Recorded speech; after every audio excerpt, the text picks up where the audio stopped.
Halo Sobat Dunia Cerita, balik lagi nih sama Mimin. Kali ini Mimin akan melanjutin cerita yang berjudul Lelaki yang Tidak Dapat Kugapai. Jangan lupa like, komen, dan subscribe ya.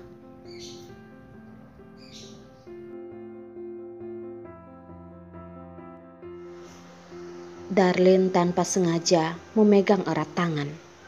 Kali ini ia belum memegangnya dengan baik. Tangan besar yang hangat dan bersih pun menangkap tangannya. Rasa sentuhan yang berbeda. Tangannya besar dan bertenaga, seperti sedang memberikannya keberanian yang tiada habisnya. Darlin pun merasa rileks, melihat sekilas tatapan Hendrik yang hangat, meringkukkan bibir. Terima kasih Hendrik. Tingkah laku mereka berdua yang mesra masuk ke dalam tatapan seorang pria. Mereka seperti sedang saling mengungkapkan isi hati mereka. Suasana seperti ini sungguh menusuk hati. Tatapan Yosi yang dingin seperti es menusuk ke dalam hati Darlin. Orang yang tidak ada hubungannya, untuk apa dipedulikan? Jen senang dalam sekejap. Yos akhirnya telah mati rasa dengan Darlin, wanita murahan itu. Sangat bagus. Tetapi wajahnya masih memasang topeng orang baik. Yos, jangan berkata begitu. Darlin dulu merupakan teman baik kita. Ayo, pergi. Sudut bibir Yos meringkuk dengan maksud mencibir, lalu melangkah pergi. Orang yang melihat keramaian pun merasa kesal. Dia adalah pengacara. Harusnya ia memberikan teladan. Tidak juga. Panggilan dewa peperangan tidak sia-sia dipanggil. Kasus yang diberikan padanya tidak ada yang kalah. Jadi ada banyak bos perusahaan ingin mendapatkannya. Karena mengundang manajer yang baik akan lebih baik jika dapat mengundang pengacara penyelamat. Hal ini sama sekali tidak bisa diungkit bersama. Aku dengar Nona Jen dekat dengannya. Mungkin mereka berdua ada kabar gembira sebentar lagi ya. Ih, apaan? Penipu. Perlina tidak tahan untuk memarahi mereka. Membuat orang sekitar melihatnya. Darlin pun menarik bajunya dan berkata, Perlina, jangan katakan lagi. Kita masuk dulu. Kamu masuk dulu.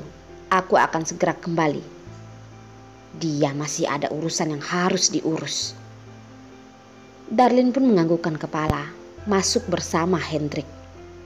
Dari awal hingga akhir, tatapan Yos tidak pernah ada pada dirinya.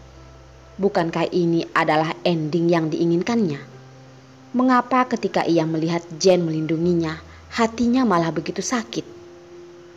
Bukan, ini bukan sakit. Ini pasti efek ketakutan. Darlin, apakah kamu baik-baik saja? Hendrik meskipun melihat ke depan, tetapi ketika berbicara pada Darlin, ia tahu bahwa suasana hati Darlin sedang ada guncangan. Karena Jen atau karena Yos. Darlin mengusir masalah hatinya, berkata dengan semangat. Aku tidak apa-apa, hanya saja tidak menyangka bisa bertemu di depan pintu. Bisa bertemu di pesta sebenarnya, ia sudah mempersiapkan batin dari awal. Hanya saja, ia tidak menyangka begitu cepat. Jika kamu tidak ingin masuk, aku boleh membawamu pulang. Hendrik tidak ingin memaksanya. Darlin pun tertawa dan berkata, Hendrik, aku tidak apa-apa kok. Lagian hari ini bukankah pesta yang penting? Hendrik menatapinya penuh perhatian. Melihat dia tidak kenapa-kenapa, ia pun tidak mengungkit hal lain lagi. Sudah hampir tiba di lapangan pesta. Darlin meringkukkan senyuman yang terhormat, menggandeng Hendrik di sebelahnya, masuk ke hall dengan berjalan pelan. Mengamati keseluruhan desain pesta, lampu Itali yang digantung di tengah hall terlihat megah dan indah, seperti gaya di abad 20. Tiang bangunan yang berwarna putih berdiri tegak di tengah hall. Di atas karpet merah yang rapi, tidak kekurangan orang terkenal dan pedagang yang ada di televisi. Setiap orang memiliki lingkup sendiri. Lepel atas dan bawah terbagi dengan jelas, juga sangat tragis. Ini adalah piramid dalam masyarakat. Mereka berdiri di posisi masing-masing, penuh dengan ambisius ingin naik ke level tingkat atas. Hendrik, sini, kenalan dengan Paman Meng. Ibu Hendrik melambaikan tangan pada Hendrik dari jauh. Hendrik tentu saja menggandeng tangan Darlin, maju bersama dengan bertemu dengan ibunya.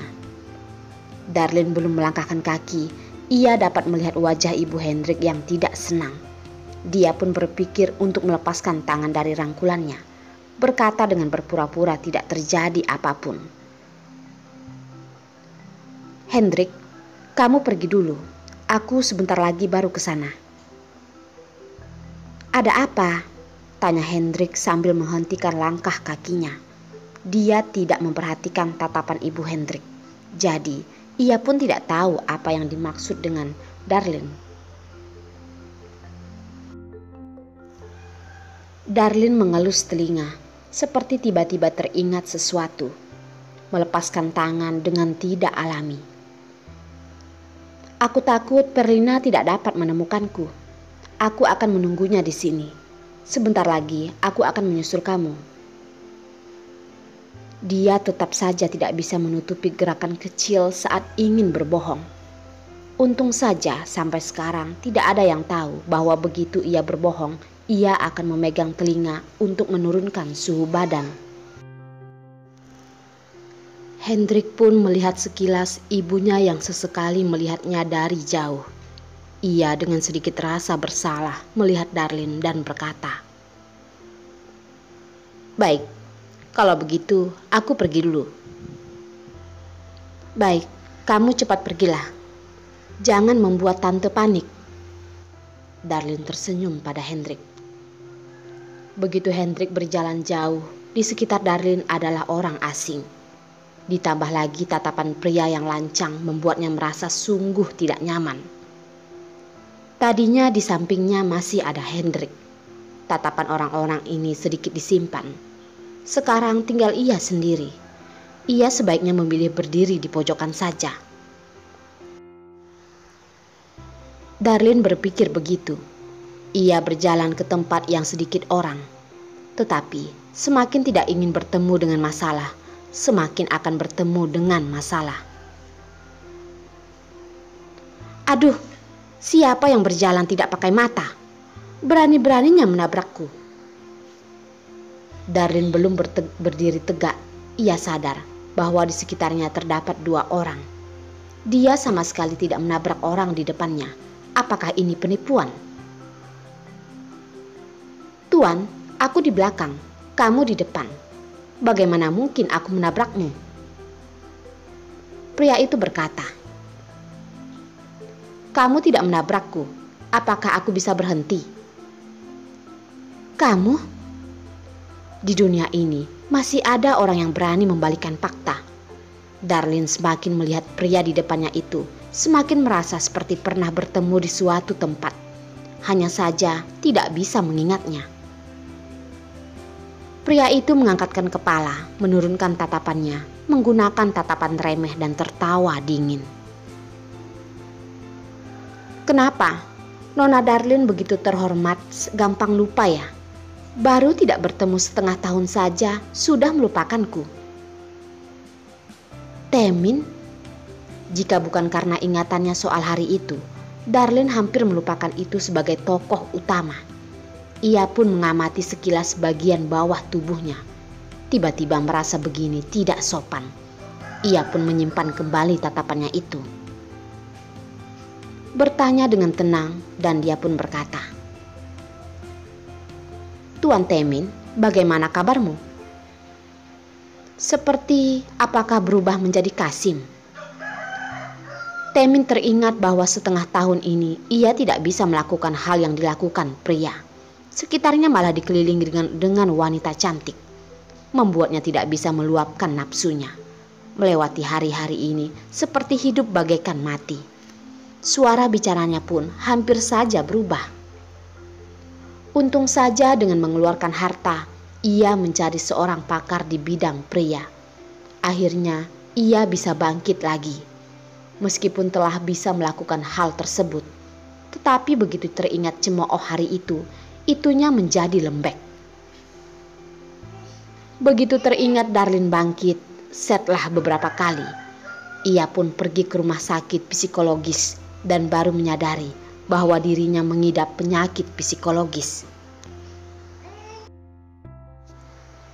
Entah orang baik mana yang memberikannya sebuah pesan bahwa Darlin akan hadir di pesta malam ini, lalu menyuruh orang untuk mencarikan surat undangan agar ia dapat masuk. Malam ini, ia harus membereskan wanita di depannya ini, mengembalikan kewibawaannya sebagai pria. Darlin, jangan sok dekat denganku. Oh, kalau begitu, aku tidak ingin mengganggu Tuan Temin. Aku pergi dulu. Selesai Darlin berkata, ia memutar badan dan pergi. Temin termenung sejenak, hampir saja membiarkan Darlin pergi. Ia pun memberikan isyarat pada kedua pria di sampingnya. Mereka pun menghalangi jalan Darlin. Kening Darlin mengkerut, menolehkan kepala dan melihat ke arahnya. Temin, apa maksudmu? Hampir saja membuatmu terabaikan.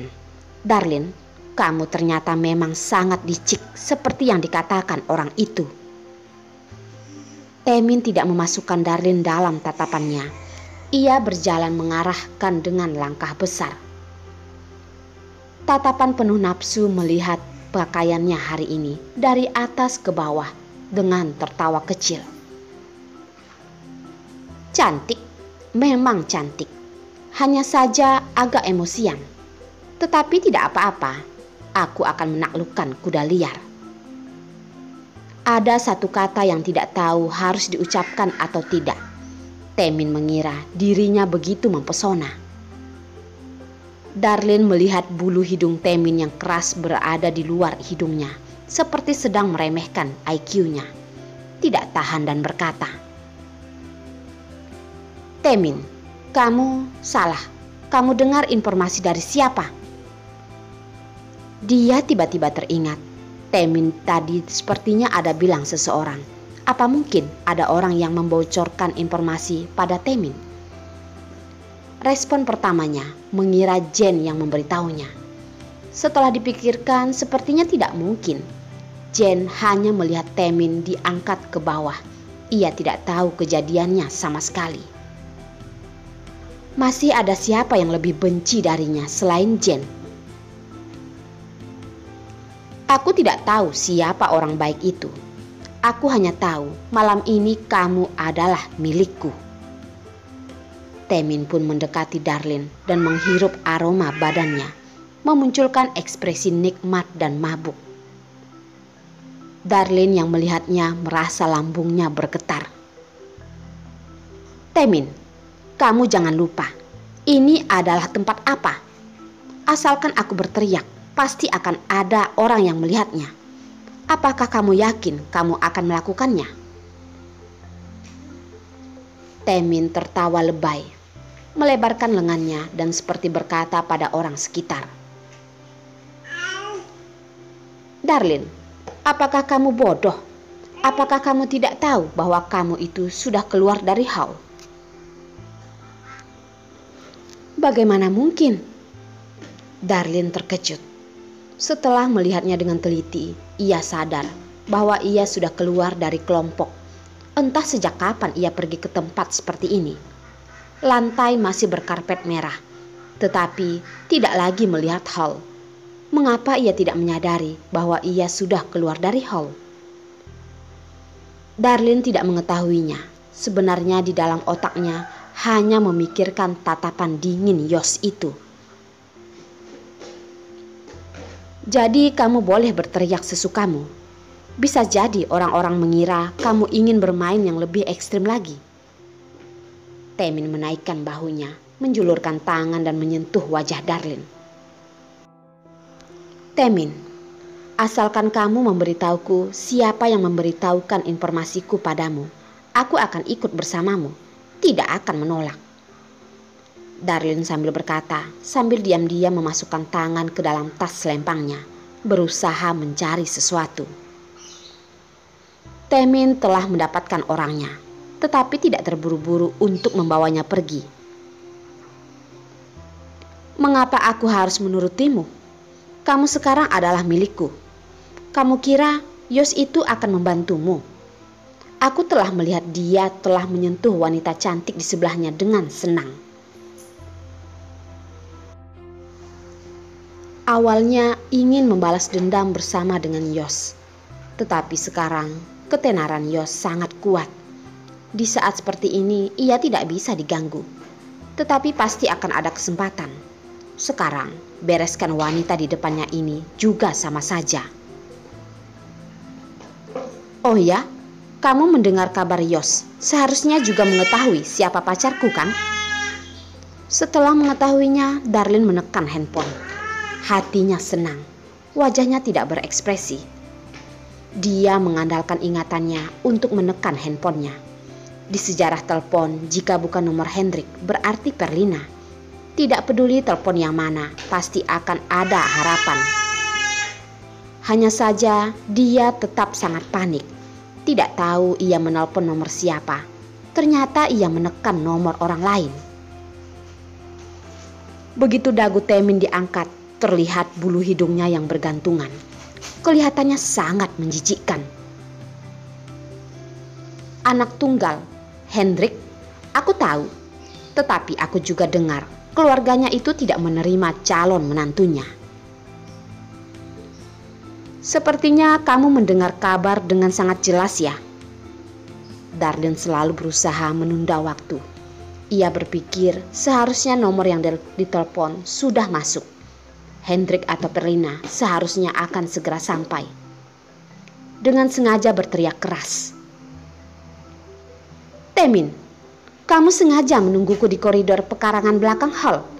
Apakah juga diberitahu oleh orang lain? Yos melihat nama yang melompat di layarnya. Ia secara spontan ingin mematikannya. Jari tangan sudah menekan layar. Terakhir menggeseknya ke kanan. Hanya terdengar satu kalimat terakhir, Darlin, yaitu alamatnya sekarang. Selanjutnya, suara pria itu mulai kasar. Wanita murahan, berani-beraninya kamu menelpon orang lain. Cari mati ya? Plak, terdengar suara keributan. Handphonenya kembali tenang. Wanita ini dalam bahaya. Badan Yos baru saja bergerak. Lalu dengan kuat berhenti lagi. Tatapannya dingin. Begitu melihat sekitar, ia melihat Hendrik sedang berbicara dengan orang lain. Bibir yang tipis itu diemut. Hendrik menjaga Darlin dengan cara seperti ini. Wanita sendiri sudah hilang. Ia malah masih memiliki mood untuk berbahasa basi dengan orang lain. Darlin sungguh tidak pandai melihat orang. Hati Yos meskipun berkata begitu, tetapi tetap tidak bisa menahan kekhawatiran dalam hatinya. Ia melangkahkan kaki menuju alamat Darlin. Tiba-tiba ada lengan yang menahannya. Badan wanita yang lemah lembut pun mendekat. Yos, kamu mau kemana? Jane masih bersiap untuk membawa Yos bertemu dengan temannya.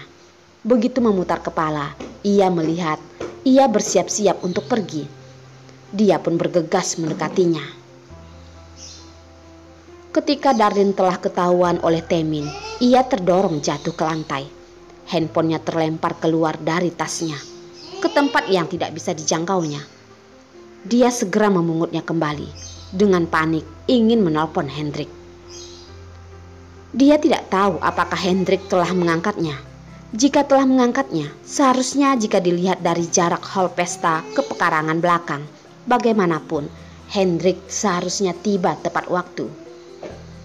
Tetapi ketika ia melihat sejarah telepon, dia sadar bahwa yang ia telepon adalah nomor Yos. Wajah Darlin pun memucat. Bagaimana mungkin Yos? Ia bisa dengan penuh kebencian melemparnya dari atas gedung. Bagaimana mungkin mau datang menolongnya? Ketika Darlin sedang terdiam, punggung tangannya terasa sakit. Handphone yang dipegang erat terlempar jauh. Plak! Suara terbelah menjadi dua. Ternyata Temin melihat Darlin masih ingin menelpon. Ia sangat emosi dan menendang kaki Darlin, lalu menginjak pergelangan tangannya dengan tegas berkata, "Bukankah kamu sangat hebat? Lanjutkan, telepon saja. Dasar wanita murahan." Untung saja orang itu ada mengingatkan bahwa Darlin banyak taktik. Jika tidak, hampir saja ia akan kehilangan makan malamnya.